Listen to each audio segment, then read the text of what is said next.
Hi అండి. వంకాయ పచ్చి బఠానీ కర్రీ అనమాట. చూడండి, ఇది చాలా సార్లు ఒక ఆవిడ అడిగారు, ఒక సిస్టరు చేద్దామంటే ఇన్ని రోజులు కుదరలేదు. చూడండి, ఇప్పుడైతే ఇది చేద్దామని స్టార్ట్ చేశాను. ఫస్ట్ ఈ పచ్చి బఠానీ ఒలుసుకున్న తర్వాత, ఒలుసుని కూడా దొరుకుతాయి కదా, ఓన్లీ గింజలు కూడా, గింజలైనా తెచ్చుకొని నీట్గా కడిగేసుకొని 3 విజిల్స్ అలా రావాలి. కొంచెం మెత్తగా అంటే మెత్తగా అవ్వకూడదు, మామూలుగా ఉడకాలన్నమాట. ఇవైతే నేను ఫ్రెష్వి ఒలిసాను అనమాట. ఇవి ఫస్ట్ అయితే ఉడకబెట్టుకుందాం. పచ్చి బఠానీ కూర చాలా బాగుంటుందండి. చూసారా, ఇప్పుడు ఇది వంకాయ బఠానీ కర్రీలోకి మనం ఇప్పుడు మసాలా ప్రిపేర్ చేసుకుందాం. ఈ మసాలాని చాలా బాగుంటుంది అనమాట. దీన్ని మా ఊర్లో మా ఇంట్లో చేస్తారు. మా అమ్మ, అత్తగారు, మా అమ్మమ్మ, మా నాన్నమ్మ వాళ్ళు. మా అమ్మ లేదు కాబట్టి నేను చెప్పట్లేదు, మా మమ్మీ అసలు నాకు తెలియదు అనమాట, వాళ్ళే పెంచారు నన్ను. అందుకనే ఇప్పుడు ఈ మసాలా చేసుకోవడానికి కొంచెం ధనియాలు వేసుకోవాలి. కొంచెం ధనియాలు, కొంచెం బియ్యం, సన్న బియ్యం కాకుండా స్టోర్ బియ్యం ఉంటాయి కదా, అవి వేసుకోండి. ఎక్కువ వేయించట్లేదు ఎందుకంటే కరెంటు పోయింది మాకు. ఇది రోట్లో నూరాలన్నమాట, పొడి కొట్టుకోవాలి, అందుకని తక్కువ వేయించుకున్నాను. మామూలుగా అయితే ఎక్కువ వేయించుకొని పెట్టుకుంటాను అనమాట ఇప్పుడు. కానీ ఈ మసాలా లేదు, పైగా మీకు ప్రాసెస్ చూపించాలి అంటే ఆవిడ చాలా రిక్వెస్ట్గా అడిగారు, ఒక చెల్లి మాత్రం చూపించండి అని. అందుకని చెప్పేసి ఇంత వీడిగా చూపిస్తున్నాను. చూడండి, వేయించుకున్న తర్వాత పక్కన పెట్టుకొని పొడి చేసుకుని దీనిలో వెల్లుల్లిపాయ వేయాలి. పొడి చేసేటప్పుడు చూపిస్తాను, చల్లారాలన్నమాట. ఇది అయితే మంచిగా క్లీన్ చేసి పెట్టుకున్నాను, క్లాత్తో తుడిచేసాను కూడా. ఇప్పుడు ఈ వేయించిన ధనియాలు, ఈ బియ్యం కలిసి కొట్టేసుకోవాలి. కొంచెం 2 లవంగాలు కూడా వేసాం కదా, మెత్తగా కొట్టుకోవాలి. చూసారా, బియ్యం మాత్రం కొంచెం టైం పడుతుంది మెల్లగా నూరుకోవడానికి. అదే ఊళ్ళో పెద్ద పెద్ద రోళ్ళు ఉంటాయి కదా, తొందరగా నలిగిపోతుంది అనమాట. ఇక్కడైతే కొంచెం కష్టమే. చూడండి, ఇప్పుడు ఈ వెల్లుల్లిపాయలు ఇలా ఒలుసుకొని వేసేసుకున్నాం. ఈ వెల్లుల్లిపాయలతోనే టేస్ట్ వస్తుందండి మనం అనుకుంటాం, కానీ చూసారా నలిగిపోయింది. ఇది ఒక మూతున్న గిన్నెలో పోసుకోవాలి, ఎందుకంటే ఒక బాటిల్లో పోసుకున్నా బాగుంటుంది, ఎందుకంటే దీని స్మెల్ బయటకు వెళ్ళకుండా ఉంటుంది అన్నమాట. స్మెల్ అయితే చాలా బాగా వస్తుందండి. చూడండి, ఇప్పుడు స్టవ్ వెలిగించుకొని బాండి, మనం కర్రీ దేనిలో చేసుకోవాలనుకుంటున్నామో ఆ గిన్నె పెట్టుకోవాలి. చూడండి, ఇప్పుడు గిన్నె పెట్టుకున్న తర్వాత నూనె కొంచెం ఎక్కువే పడుతుంది, ఎందుకంటే బఠానీ లాగేస్తుంది కదా.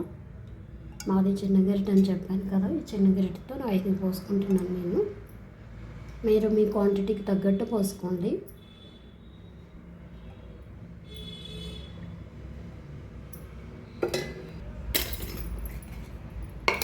ముందుగా కట్ చేసి పెట్టుకున్న వంకాయలు, ఉల్లిపాయలు, పచ్చిమిర్చి వేసుకోవాలి.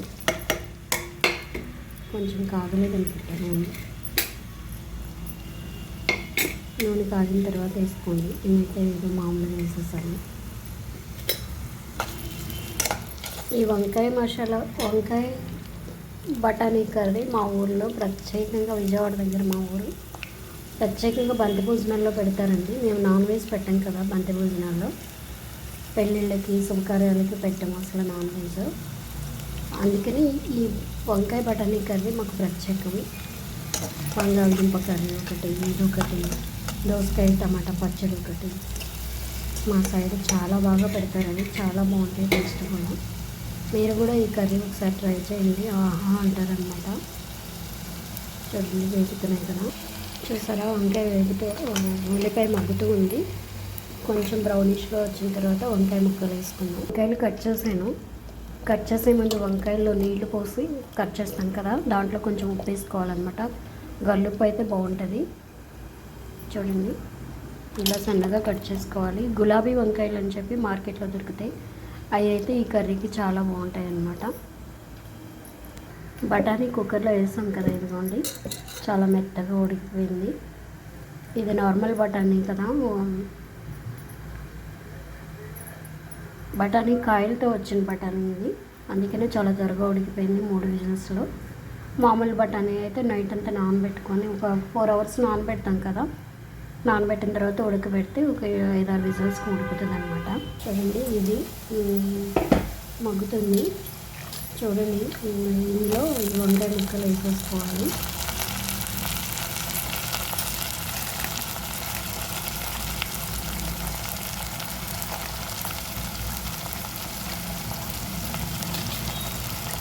చాలా చాలా బాగుంటుంది కూర. టేస్ట్ చేయండి మీరు కూడా ఒకసారి ట్రై చేసి, ఎలా కుదిరిందో కామెంట్ చేయండి. 1 నిమిషం అయిన తర్వాత వంకాయలు ఉప్పు వేసుకోవాలన్నమాట, కండర రాకుండా ఉంటుంది. కండర అంటారు కదా, కొంతమంది చేదు అంటారు, అలా రాకుండా ఉంటుంది. ఈ ఉప్పు వేసుకోవాలి. వంకాయ కూర ఎప్పుడు గడ్డ పెట్టి తిప్పకూడదండి, తిప్పితే దాని యొక్క నిజంగానే కండర వచ్చేస్తుంది.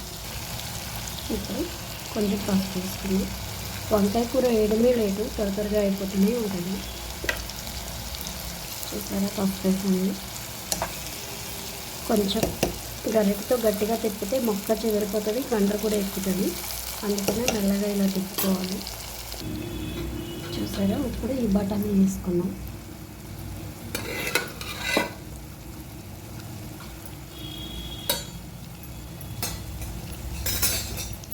వాటర్ లేకుండా ఈ బఠానీ వేసుకున్నాం. ఒకవేళ వాటర్ కొంచెం తక్కువ అనిపించింది అనుకోండి మీకు, అప్పుడు వంకాయ ఊరికే మగ్గిపోతుంది. ఒకవేళ తగ్గింది అనిపిస్తే బఠానీ ఉడకబెట్టిన వాటర్ ఓన్లీ చిన్న గ్లాసులకి సగం పోయింది, టీ గ్లాస్కి సగం పోయింది అంతే. ఎక్కువ పోస్తే మళ్ళీ కూర పేస్ట్ అయిపోతుంది.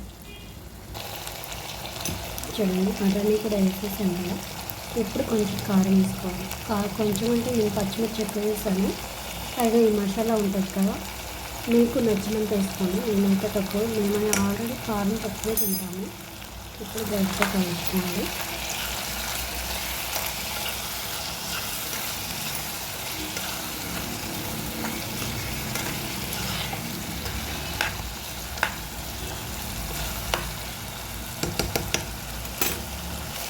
చూసారు కొంచెం వాటర్ పోసుకుంటే మనకు కొంచెం బాగుంటుంది, అంటే గ్రేవీగా. చూడండి కొంచెం, చాలా కొంచెం.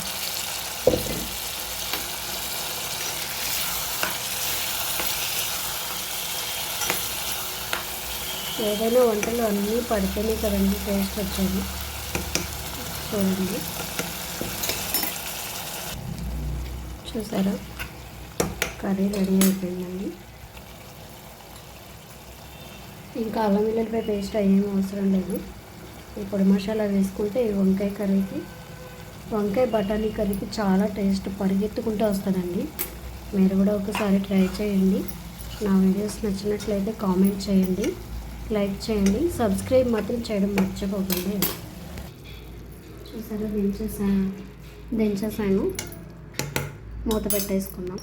2 మినిట్స్ ఆగిన తర్వాత సర్వింగ్ బౌల్లోకి తీసేసుకుంటే వంకాయ బఠానీ కర్రీ చాలా సూపర్ టేస్ట్తో చాలా బాగుంటుంది. మూత తీసేటప్పటికి మంచి స్మెల్ వస్తుందండి, ఇండ్లంతా మంచి మసాలా స్మెల్ వస్తుంది. ఇప్పుడు బాక్స్లో పెట్టేసుకుందాం.